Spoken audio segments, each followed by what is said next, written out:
Okay, so good day everyone. My name is Sunny Aguilara and I'm a second year nursing student of Davao Doctors College Nursing Program, and I am from B12C Group 10. For today's video, I will be doing my immediate newborn care return demonstration. So essential newborn care or immediate newborn care is a procedure or a protocol that ensures the health, the protection of our newborn babies. Now, before that, we will be washing our hands. This is first to deter any spread of infectious microorganisms and prepare for the necessary equipment. So let me wash my hands first.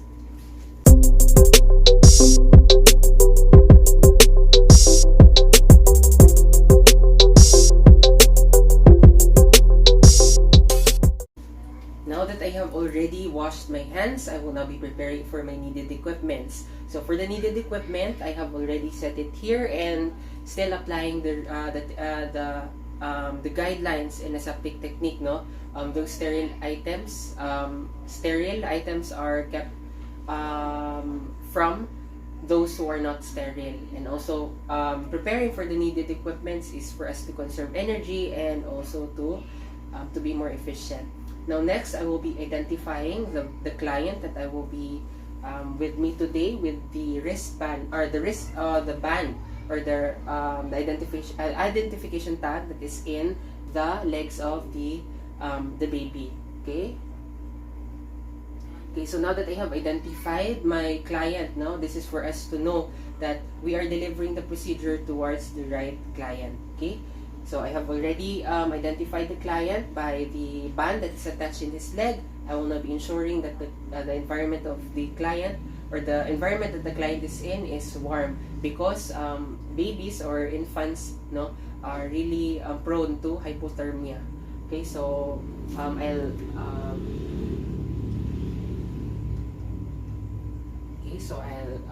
put on the light. I will be adjusting the room temperature if it is needed. Okay, next I will now be washing my hands again, since I will be putting on my working gloves. Okay, so let's just say that I am done with washing my hands. I will now be putting on my working gloves.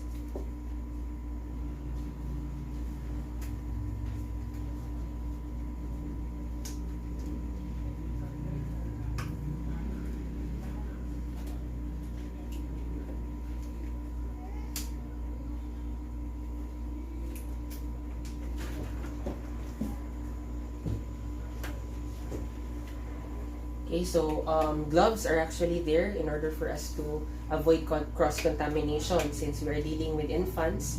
Okay, so we will be wearing our gloves.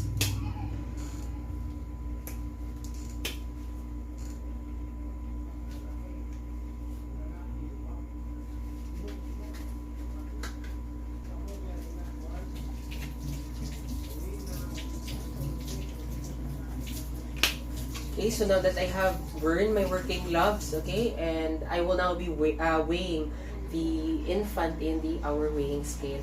So before we put on the infant in our weighing scale, we must always make sure to put on a blanket for us to prevent the baby from being cold. Okay, so I have already put on the blanket. Also, do not put the blanket just after turning on the weighing scale. That could elicit accurate weighing. So we must put the blanket first before we turn on the weighing scale. So I have already put the blanket. I will be handling the baby to the weighing scale. Okay, and then I'll be turning on the weighing scale.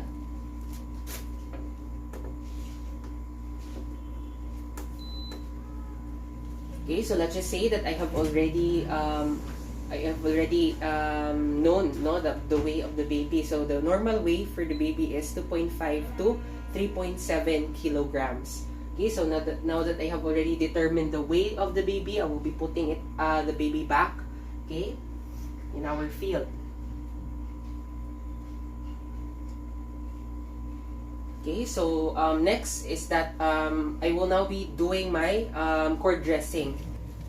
Okay, so hi. So let's start with the cord dressing. Okay, so for the cord dressing, okay, I have we'll start with putting on our sterile gloves. Okay, so let's just say I have already removed my working gloves and I have switched to a sterile one. Okay, so next I will be properly restraining the baby. Okay, this is for us to prevent the baby from being kind of very this is for us to prevent movement from the baby. Okay, so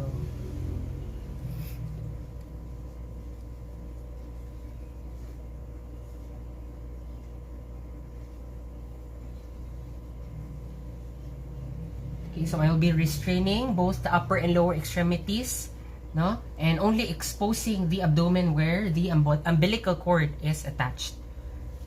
Okay, so now I have properly restrained the upper and lower extremities. Let's try to let's start disinfecting the umbilical cord.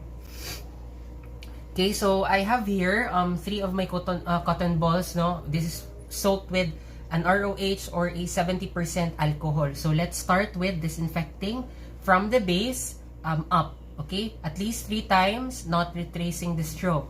Okay, so from the umbilical base, wipe, and then discard at the appropriate receptacle. Next, second cotton ball from the base up, and then disregard. Next, another one from the umbilical base up, and then disregard. Next, we will now be clamping. No, we will start clamping. So for that, I'll have here my it's either an a operating sponge or a sterile gauge. Okay, so I have my sterile gauge. I'll be putting it at the umbilical base. This is for us to prevent, no, from getting those bloods that are in the umbilical cord from soiling the baby. Okay, next, let's start with the clamping. Okay, so for the first clamp, okay, we will be clamping at least 2 centimeters from the umbilical base. Okay, so this is a disposable umbilical cord, umbilical clamp. Okay, so I'll start clamping.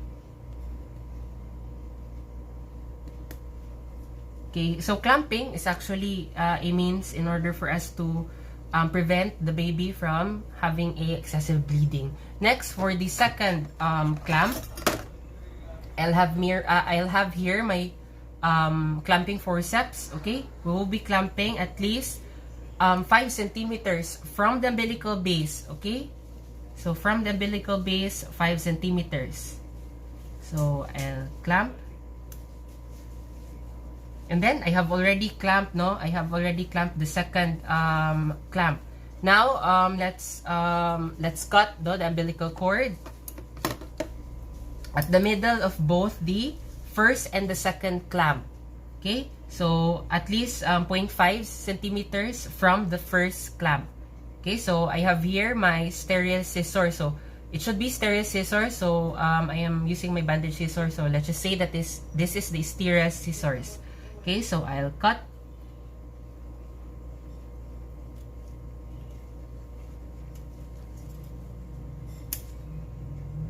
Okay, and then discard at the appropriate receptacle. Now, the gauge or the operating sponge, no, that we have already put there, we will be discarding this, and we will be putting another sterile gauge, okay, or a operating sponge. So let's just say that this is a new one. I'll be putting it here again, and then we will be disinfecting the remaining part of the umbilical cord with the use of our alcohol, which is approximately 70% alcohol. So this first disinfect, no, the remaining part of the umbilical cord.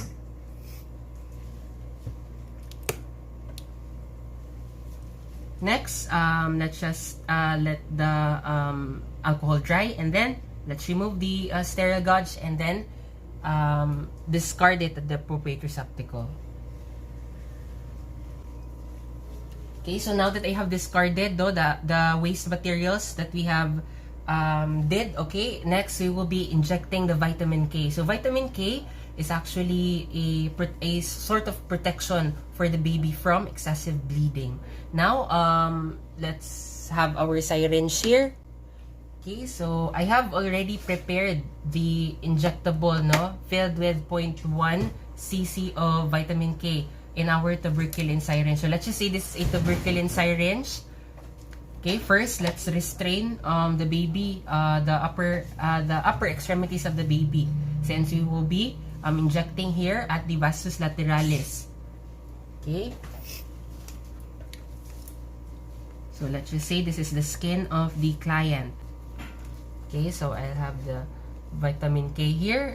Let's just say that this is a tuberculin syringe.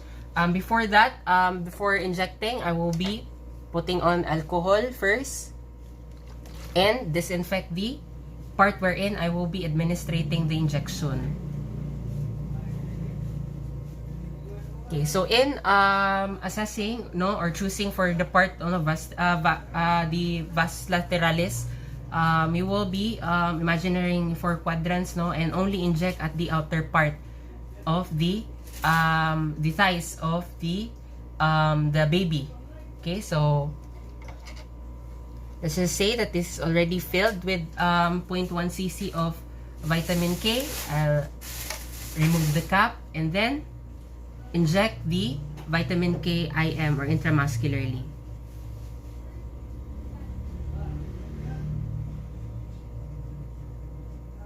And then I'll have here my cotton. Carefully withdraw the injection and then I'll get my tape and then tape it here. Okay?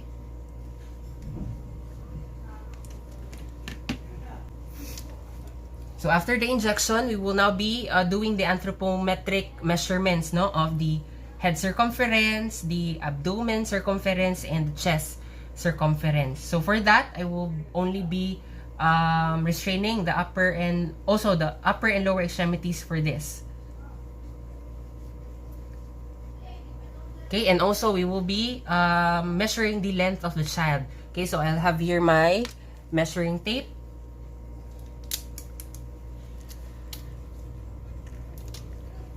I'll have here my measuring tape. Then let's start with the head circumference. So an indication for this, no, is that we will be starting, no, or guiding the tape at the just above the eyebrows of the infant.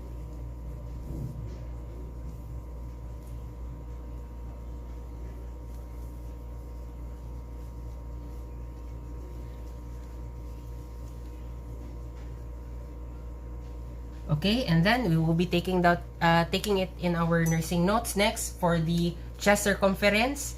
Okay, so I'll be unstraining the upper and the upper extremity since we will be measuring the chest circumference. So still, a guide for us for the chest circumference is that it is under the axilla of the baby.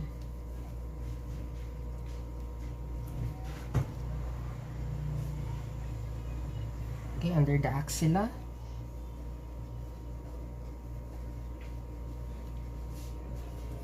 Okay. Next is the abdomen circumference.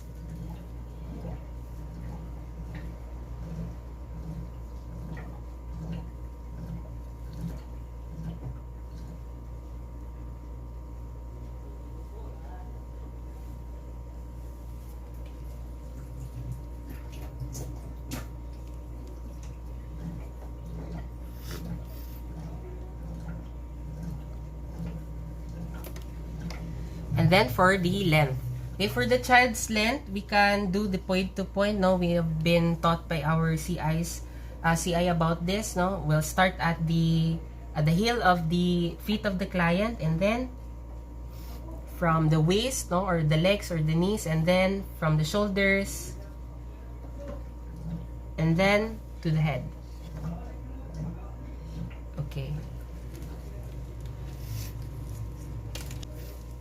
Now we will be taking the newborn's body temperature. Okay, so the pathway for this is that it would be we will be taking the body temperature rectally. So This is for us to ensure that for the accurate reading of a core body temperature, and also to assess the patency of the anus or the rectum of the client. Okay, so I'll insert, no, properly insert, and still we can lubricate the thermometer tip in order for us to easily insert it. Okay, so let's just say that I have already lubricated the tip of the probe of the thermometer. I will be inserting it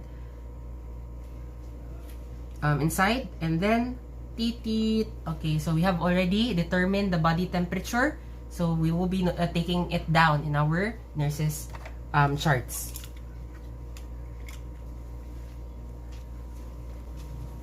Now for the first bath of the baby. Okay, so we will be carrying the baby in a football grip, still near our body, in order for us to carry the baby properly. And then we will be using my index finger and also my thumbs.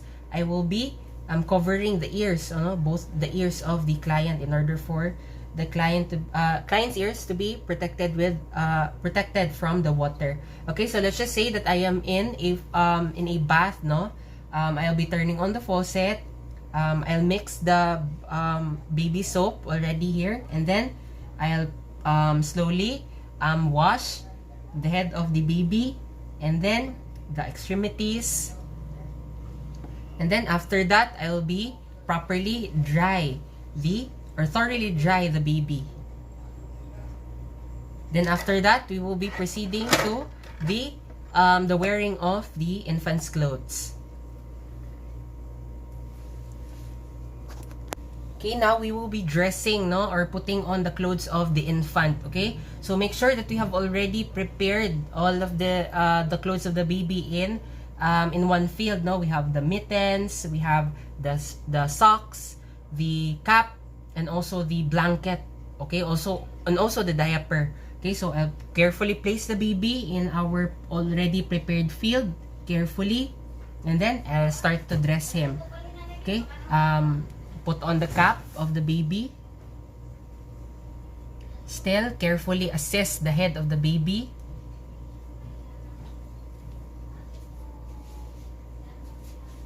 And then I'll put on the mittens. So let's just say that I am putting the mittens of the baby here, left and right. Next, I would be putting the diaper. Okay, so this is XL. So let's just say that this is a newborn size. So in order for us to properly insert the diaper, no, let us support the legs, support the buttocks, carefully lift the buttocks of the client, insert the diaper. In inserting the diaper, make sure that the part of the umbilical cord is situated outside. Okay, let's just say that the client already worn his diaper. Okay, next I'll have his socks, and then his shirt and his shorts. Okay, if ever, and then wrap him properly in a warm blanket.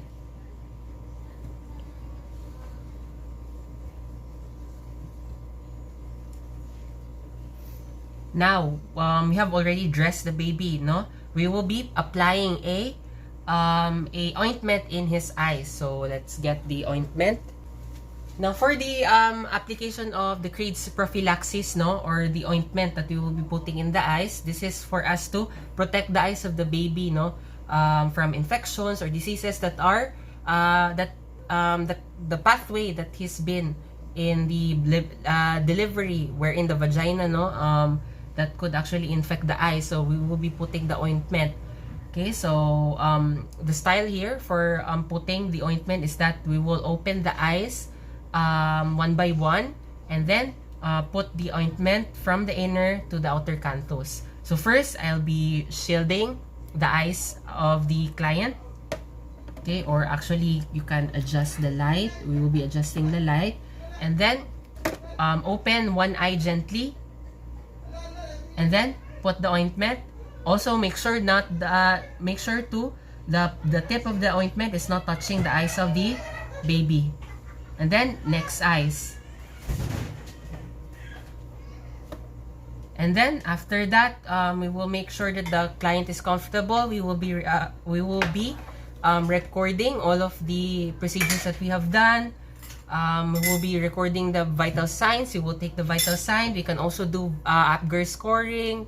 Still putting it on our records, and then put on the weight, the anthropometric measures that we have did, and then we are done. And also make sure to do aftercare of our instruments, no? Upon doing or washing the instruments that are reusable, still we will make sure that we are wearing our gloves, and then after all of those washing, we will be removing them, and then we are done.